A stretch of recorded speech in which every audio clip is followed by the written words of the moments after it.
ચેતર વસાવાને જેલમાં ગયે 10 દિવસથી વધુનો સમય થઈ ગયો છે અને આ સમયગાળા દરમિયાન આમ આદમી પાર્ટીની બે મોટી સભા થઈ, બે મોટા કાર્યક્રમ થયા અને આ બંને કાર્યક્રમમાં આમ આદમી પાર્ટીને ચેતર વસાવાની ખોટ વર્તાઈ હોય એવું સ્પષ્ટ લાગી રહ્યું છે। શું છે સમગ્ર મામલો એની વિગતે ચર્ચા કરીશું। નમસ્કાર, હું છું ઉજ્જવલ અને આપ જોઈ રહ્યા છો નિર્ભય ન્યૂઝ।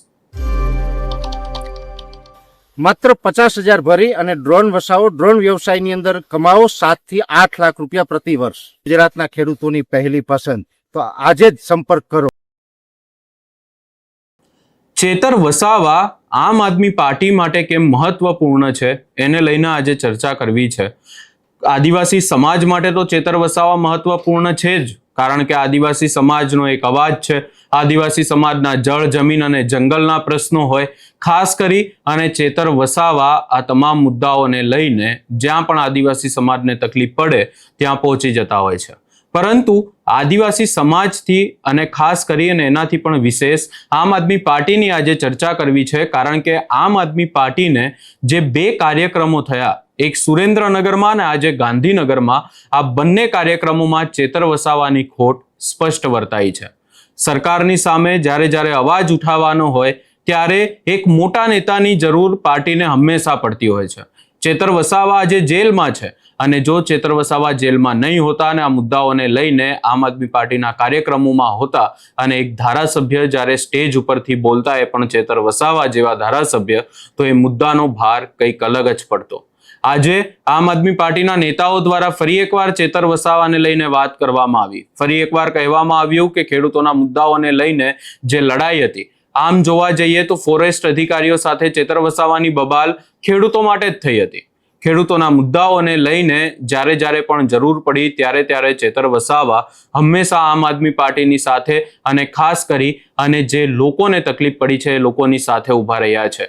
આ જ્યારે આખો મુદ્દો હાલ ચાલી રહ્યો છે, મુદ્દો આવ્યો, ત્યારે પણ ચેતર વસાવા એ સૌથી આગળ હતા અને ખેડૂતોના મુદ્દાઓને લઈને અવાજ ઉઠાવી રહ્યા હતા। હવે આ તમામ ચર્ચાઓની વચ્ચે ફરી એકવાર ચેતર વસાવાને લઈને આમ આદમી પાર્ટીના નેતા ગોપાલ ઇટાલિયા હોય, બ્રિજરાજ સોલંકી હોય, આ તમામ નેતાઓ દ્વારા શું કહેવામાં આવ્યું એ સાંભળી લઈએ।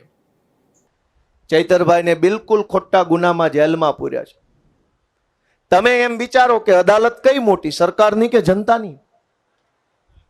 કયો ભાઈ, જનતાની અદાલત મોટી કે સરકારની અદાલત મોટી? સરકારની અદાલત જેને ફાંસીની સજા આપે, જનતાની અદાલત એને મુખ્યમંત્રી બનાવી શકે। જનતાની અદાલત ધારે એને વડાપ્રધાન બનાવી શકે।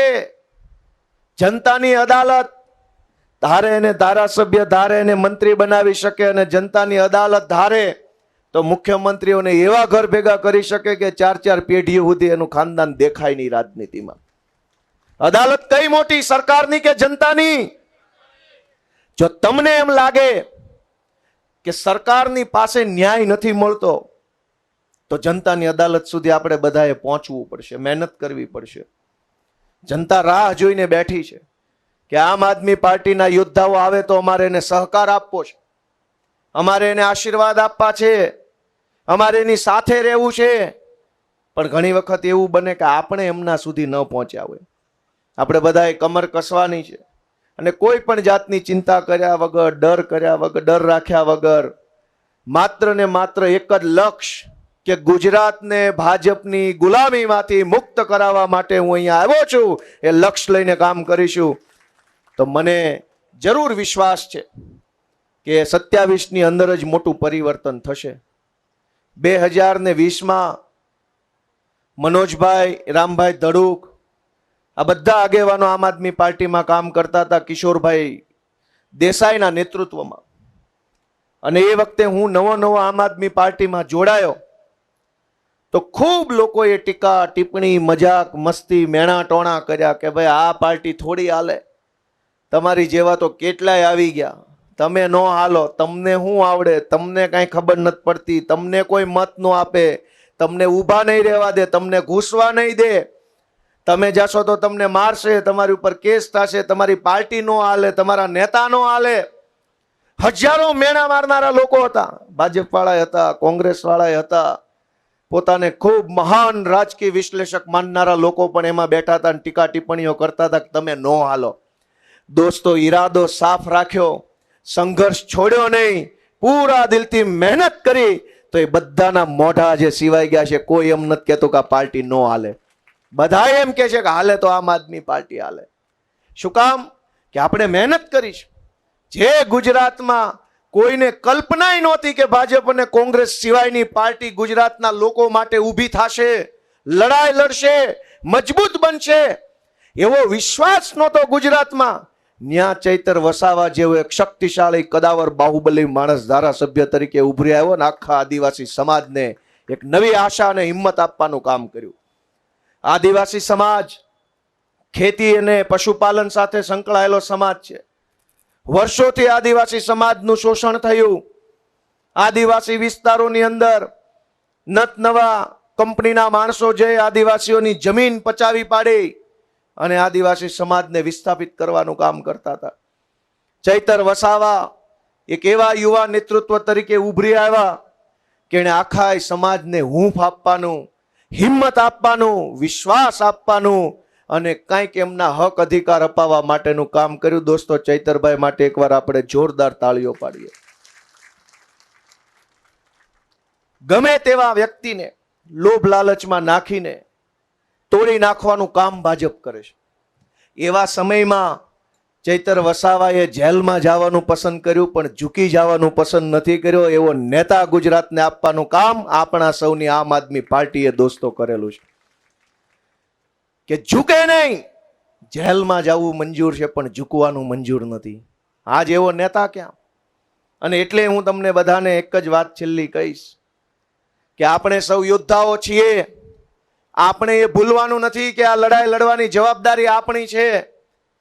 કોઈ જાગે કે કોઈ ન જાગે, કોઈ બોલે કે કોઈ ન બોલે, કોઈ અવાજ ઉઠાવે કે ન ઉઠાવે, પણ આ ગુજરાત મારું છે, આ સમાજ મારો છે, આ ખેડૂતો મારા છે, એવી ભાવના સતત દિલમાં જાગતી રાખી અને જ્યાં અન્યાય થાય ત્યાં હું અરવિંદ કેજરીવાલના સૈનિક તરીકે બોલીશ અને બોલીશ એવો સંકલ્પ લઈને આપણે અહીંથી જવાનું છે.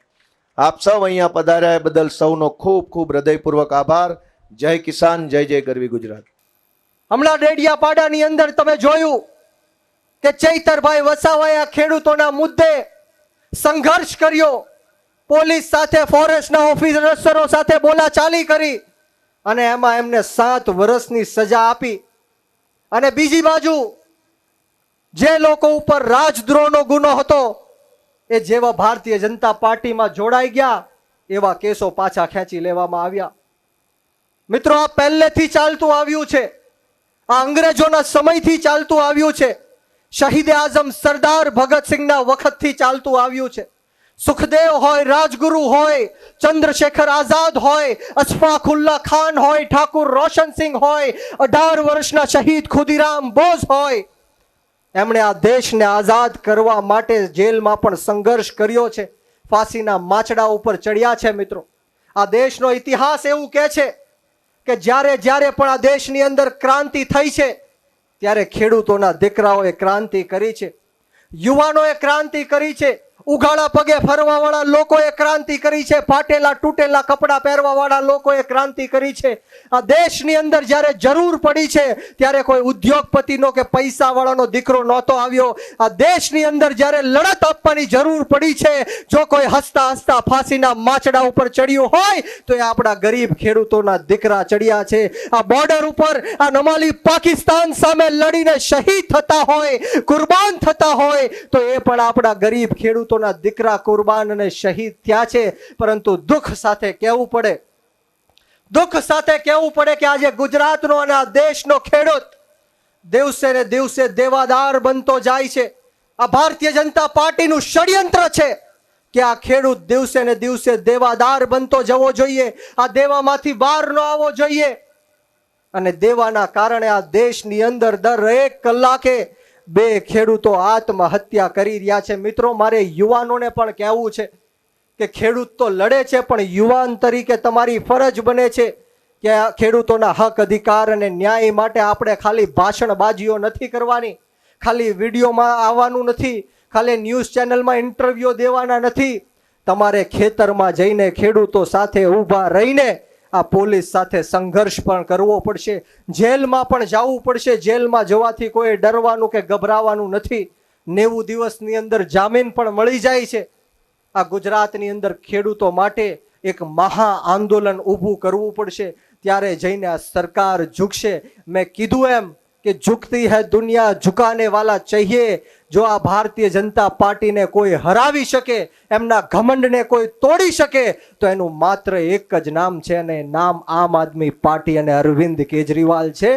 ખેડૂતોને હું કહેવા માંગુ છું કે તમારા હક અધિકાર અને ન્યાય માટે, તમારા બાળકોના ઉજ્જવળ ભવિષ્ય માટે અહીંયા બેઠેલો એક એક નેતા મોતને મુઠ્ઠીમાં લઈને ફરવા વાળો નેતા છે, મોતનું કફન બાંધીને નીકળેલો નેતા છે. અમે જીવન રેડી દેવાની તૈયારી સાથે ખેડૂતો માટે મેદાનમાં ઉતર્યા છે. અહીંયા તમે આ નેતાઓને પણ સાંભળ્યા અને સ્પષ્ટ જોવા મળી રહ્યું છે કે ચેતર વસાવાને તમામ જગ્યાએ યાદ આમ આદમી પાર્ટી દ્વારા કરવામાં આવી રહ્યા છે કે ચેતર વસાવાને પણ ખેડૂતોના મુદ્દાઓને લઈને અવાજ ઉઠાવ્યો એટલે જ આજે જેલમાં જવું પડ્યું છે. અને એવા જ આક્ષેપ આમ આદમી પાર્ટીના નેતાઓ કરી રહ્યા છે. ખાસ કરીને જો ચર્ચા કરવા જઈએ તો આખા કેસને લઈને રાજકારણ પણ ગરમાયું છે, કારણ કે હવે એક તરફ ભાજપના નેતાઓ આક્ષેપ કરી રહ્યા છે આમ આદમી પાર્ટી ઉપર કે આમ આદમી પાર્ટીના કારણે જ ચેતર વસાવા જેલમાં ગયા છે. બીજી તરફ આમ આદમી પાર્ટી દ્વારા એવું કહેવામાં આવી રહ્યું છે કે ભાજપ અને ભાજપના ઈશારે ચેતર વસાવા જેલમાં ગયા છે, કારણ કે જે નાનું બાળક હતું એ બાળકના જે માતાને જામીન મળ્યા છે.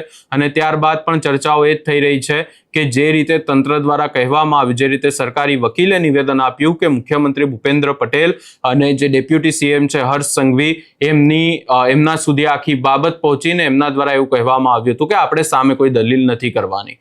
એને લઈને રાજકારણ પણ ગરમાયું. બીજી તરફ ડેડિયાપાડામાં જે આદિવાસી સમાજની એક આખી જે સભા યોજાઈ હતી એને લઈને પણ ચર્ચાઓ અનેક થઈ. પરંતુ આ તમામ ચર્ચાઓની વચ્ચે હવે આજે આખી બાબત સામે આવી છે.